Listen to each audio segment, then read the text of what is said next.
नमस्कार दोस्तों, हमारे चैनल पर आपका स्वागत है। 10 सबसे शक्तिशाली धनुर्धर, जिनकी शक्ति के आगे देवता भी नतमस्तक हो जाते थे। पौराणिक काल में धनुर्धर तो बहुत हुए थे, लेकिन एक ऐसा भी धनुर्धर था जिसे देखकर खुद भगवान श्री कृष्ण भी भयभीत हो गए थे। एक ऐसा भी धनुर्धर था जिसने इंद्र और राम लक्ष्मण को भी हरा दिया। एक ऐसा भी धनुर्धर था जो अपने 3 बाणों से महाभारत का युद्ध समाप्त कर सकता था। एक ऐसा भी धनुर्धर था जो अपने बाणों से समुद्र को भी सुखा देता था। और एक ऐसा भी धनुर्धर था जो क्षण भर में पूरी सृष्टि का विनाश कर सकता था। सबके पास थे एक से बढ़कर एक दिव्यास्त्र। सभी के सभी बड़े ही पराक्रमी, तेजस्वी और बलवान थे। लेकिन सर्वश्रेष्ठ तो सर्वश्रेष्ठ ही होता है। कौन थे सर्वश्रेष्ठ धनुर्धर? क्या अर्जुन सर्वश्रेष्ठ थे? क्या कर्ण सर्वश्रेष्ठ थे? क्या एकलव्य, कृष्णा या राम? आप जितना भी सोच लो, अंदाजा नहीं लगा पाएंगे कि कौन थे पौराणिक काल के सर्वश्रेष्ठ धनुर्धर। उसके जैसा धनुर्धर आज तक ना ही कभी हुआ है और ना ही कभी होगा। चलिए जानते हैं प्राचीन भारत के 10 सबसे शक्तिशाली धनुर्धरों के बारे में। प्यारे दोस्तों, अगर आपने वीडियो को लाइक नहीं किया हो तो लाइक जरूर कर ले और चैनल को सब्सक्राइब जरूर करें और कमेंट में जय श्री राम जरूर लिखें। पहले सबसे कम शक्तिशाली योद्धा से शुरू करेंगे और इसके बाद सबसे शक्तिशाली धनुर्धर के बारे में जानेंगे। नंबर 10 पर है द्रोणाचार्य। जब महेंद्र पर्वत पर भगवान परशुराम अपना सब कुछ ब्राह्मणों को दान कर रहे थे, तब द्रोणाचार्य उनके पास पहुंचते हैं और उनसे संपूर्ण दिव्यास्त्रों का ज्ञान प्राप्त करते हैं। उन्होंने ही कौरवों और पांडवों को शस्त्र चलाना सिखाया था। कुरुक्षेत्र के युद्ध में भीष्म के बाद द्रोण कौरवों के सेनापति बने थे। उन्होंने महाभारत युद्ध के 15वें दिन पांडव सेना पर कहर बरसाया था। उनके हाथों राजा विराट, कुंती भोज, द्रुपद, सत्यजीत, सांखिल जैसे 25 महारथियों को अकेले ही मार गिराया था। इसलिए पांडव छल से उनको मारने के लिए विवश हो गए थे। नंबर 9 पर है भीष्म पिता, गंगा पुत्र भीष्म। यह एक अकेले ऐसे योद्धा थे कि जिन्होंने उस समय पृथ्वी पर हस्तिनापुर को अपराजित कर दिया था। उन्होंने अपने जीवन में बड़े बड़े युद्ध लड़े, कई बार तो दुश्मन की पूरी सेना पर वे अकेले ही भारी पड़ जाते थे। जब कुरुक्षेत्र का युद्ध शुरू हुआ था, तब पितामह भीष्म कौरवों के प्रथम सेनापति बने थे। रोज अकेले भीष्मा पितामह 10,000 सैनिकों को मार दिया करते थे। भीष्म पिता के बाणों के आगे पांडव पक्ष के कोई भी योद्धा टिक नहीं पाया। भगवान श्री कृष्ण ने इस युद्ध में शस्त्र ना उठाने का प्रण लिया था, लेकिन भीष्म ने अपने पराक्रम से श्री कृष्ण को अपनी प्रतिज्ञा तोड़कर शस्त्र उठाने के लिए विवश कर दिया था। भगवान कृष्णा जानते थे कि भीष्म को नियमानुसार युद्ध करके परास्त करना असंभव था। इसलिए शिखंडी को सामने रखकर अर्जुन ने भीष्म को क्षय शैया पर सुला दिया था। को अनुसार वो एक श्रेष्ठ धनुर्धर थे।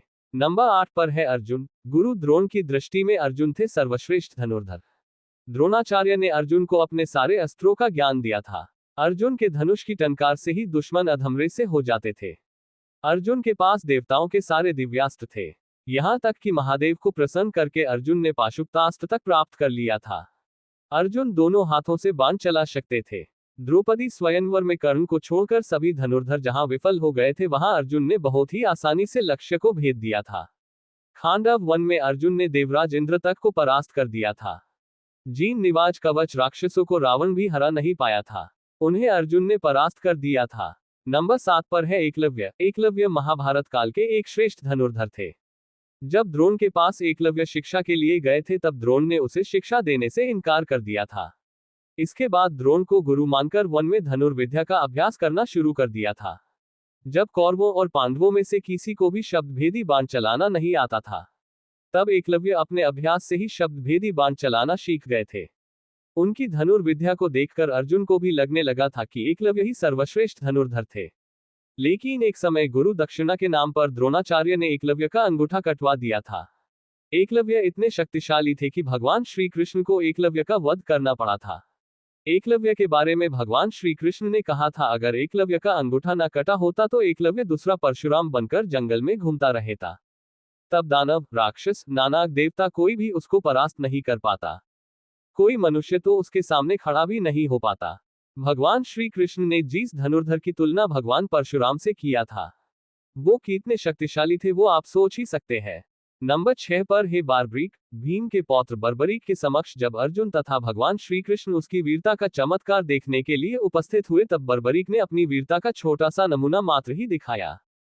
कृष्ण ने कहा कि यह जो वृक्ष है, इसके सारे पत्तों को एक ही तीर से छेद दो तो मैं मान जाऊंगा। बर्बरीक ने आज्ञा लेकर तीर को वृक्ष की ओर छोड़ दिया। जब तीर एक एक कर सारे पत्तों को छेदता जा रहा था, उसी दौरान एक पत्ता टूटकर नीचे गिर पड़ा। कृष्ण ने उस पत्ते पर यह सोचकर पैर रखकर उसे छुपा लिया कि यह छेद होने से बच जाएगा, लेकिन सभी पत्तों को छेदता हुआ वह तीर कृष्ण के पैरों के पास आकर रुक गया। तब बर्बरीक ने कहा, प्रभु आपके पैर के नीचे एक पत्ता दबा है, कृपया पैर हटा लीजिए, क्योंकि मैंने तीर को सिर्फ पत्तों को छेदने की आज्ञा दे रखी है, आपके पैर को छेदने की नहीं। बार्बरीक घटोत्कच के पुत्र थे। उनके पास ऐसे 3 बाण थे जिसके सहारे वो पल भर में कुरुक्षेत्र के युद्ध को खत्म कर सकते थे, दोनों सेनाओं को समाप्त कर सकते थे। बार्बरीक के 3 बाणों के बारे में जानकर खुद भगवान श्री कृष्ण भी चिंतित हो गए थे, जिसके कारण उन्होंने दान में बार्बरीक का शीश मांग लिया था। इसके बाद से खाटूश्याम के नाम से इस धरती पर बार्बरीक की पूजा होती है। नंबर 5 पर है मेघनाथ। रावण के पुत्र मेघनाथ महावीर थे। उसने ब्रह्मा, विष्णु और महेश को अपनी तपस्या से प्रसन्न कर बंदर प्राप्त किए थे। उसने अपने पराक्रम से उसने देवताओं को परास्त करके देवराज इंद्र को बंदी बना लिया था, जिसके चलते उसका नाम इंद्रजीत पड़ा। उसके पास ब्रह्मास्त्र, वैष्णवास्त्र और पाशुपतास्त्र, इन तीनों अस्त्रों का ज्ञान था। लक्ष्मण जी के साथ युद्ध के दौरान उसने लक्ष्मण जी पर ब्रह्मास्त्र और पाशुपतास्त्र चलाया था। उसे लक्ष्मण जी ने शांत कर दिया था, लेकिन युद्ध के दौरान एक समय उसने अपना नागपाश अस्त्र चला दिया था, जिसे लक्ष्मण जी और राम जी दोनों को बंदी बना लिया था। उसने उसी युद्ध में लक्ष्मण जी को मूर्छित कर दिया था। मेघनाथ ही रामायण काल के एकमात्र योद्धा है जिसे अति महारथी कहा गया है। नंबर 4 पर है कर्ण। सूर्यपुत्र कर्ण महाभारत काल के एक ऐसे योद्धा थे जिनके पास ऐसे दिव्य कवच और कुंडल थे जिसे किसी भी अस्त्र से भेदा नहीं जा सकता था। इसलिए युद्ध से पहले देवराज इंद्र ने छल से कर्ण का कवच और कुंडल छीन लिया था, लेकिन कवच कुंडल के बिना भी कर्ण महाशक्तिशाली थे।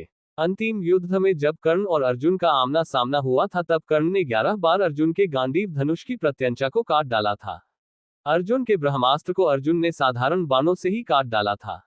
इस युद्ध के दौरान कर्ण ने अपने सर्पमुख बाण से अर्जुन को लगभग मार ही डाला था। अगर भगवान श्री कृष्ण तब अर्जुन की रक्षा न करते तो अर्जुन कर्ण के हाथों जरूर मारे जाते। जब तक कर्ण के हाथ में शस्त्र था तब तक कर्ण को किसी तरह परास्त नहीं किया जा सकता था। इसलिए जब कर्ण निशस्त्र थे तब अर्जुन को छल से कर्ण का वध करना पड़ा था।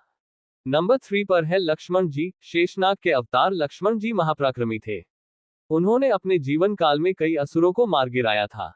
श्री राम के साथ 14 वर्ष दंडकारण्य वन में मारीच, सुबाहु, ताड़का जैसे कई बड़े बड़े राक्षसों को मारने में अपने तीखे बाण चलाकर अपना पराक्रम दिखाया था।